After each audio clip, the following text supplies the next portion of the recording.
Yes please.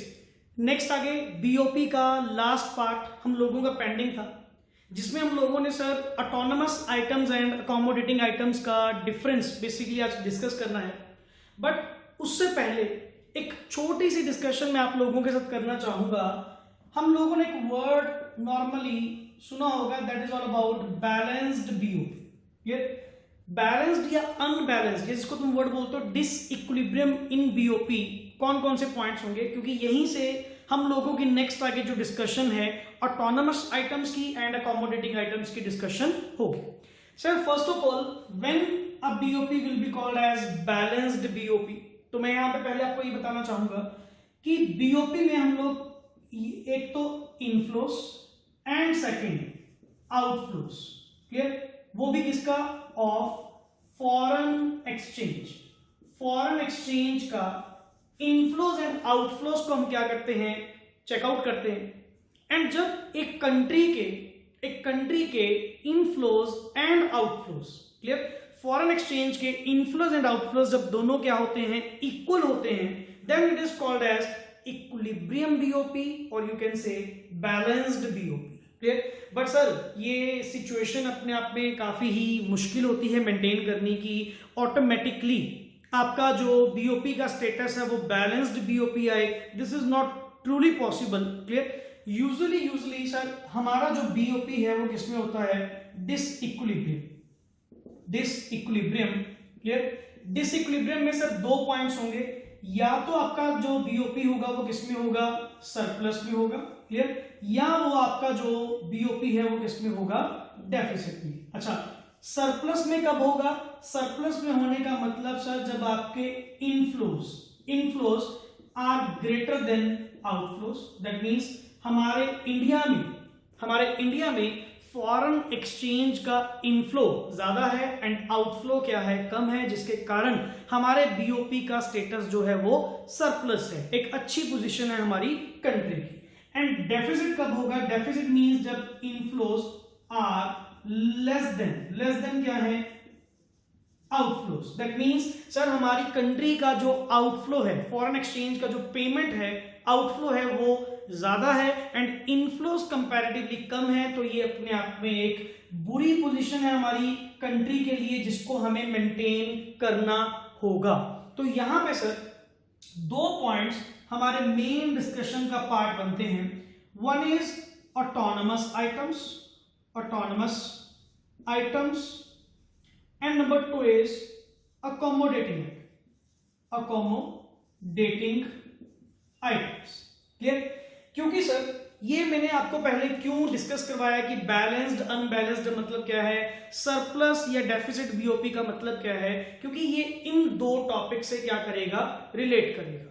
अच्छा, first of all autonomous means independent, clear, that means all those economic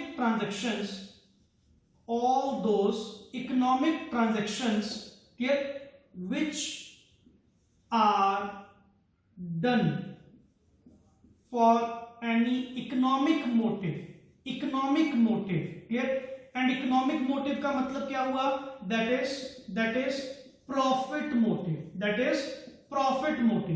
अगर sir आपने economic transactions जो करी, अगर तो प्रॉफिट मोटिव के लिए करी, दैट मींस आपका वहां पे इकोनॉमिक मोटिव था प्रॉफिट मैक्सिमाइज करना, कि मेरे को ये इंपोर्ट एक्सपोर्ट कर या कोई भी, मैंने यहां पे इकोनॉमिक ट्रांजैक्शंस कहा, तो याद करिए इकोनॉमिक ट्रांजैक्शन हमारी 5 थी, visible, invisible, unilateral, income from investment and work, and the last is capital transfers, clear.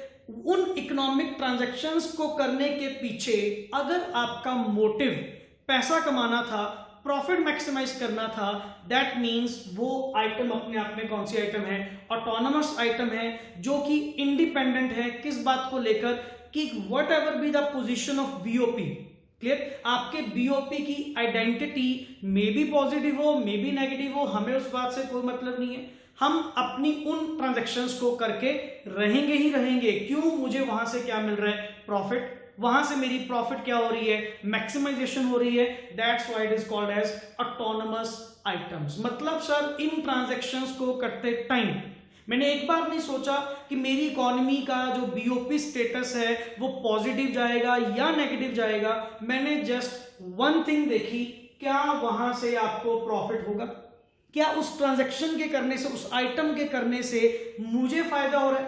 तो अगर मेरे को प्रॉफिट वहां पे जनरेट हो रहा है देन सर मैंने वो ट्रांजैक्शन कर दी। That means that item is autonomous items. और अकोमोडेटिंग का मतलब क्या है सर, ये आइटम्स जो हैं ये आइटम्स तब की जाती हैं जब आपके बीओपी की आइडेंटिटी खराब हो जाती है। दैट मींस जब आप डिसइक्विलिब्रियम की पोजीशन में चले जाते हैं। In that case accommodating items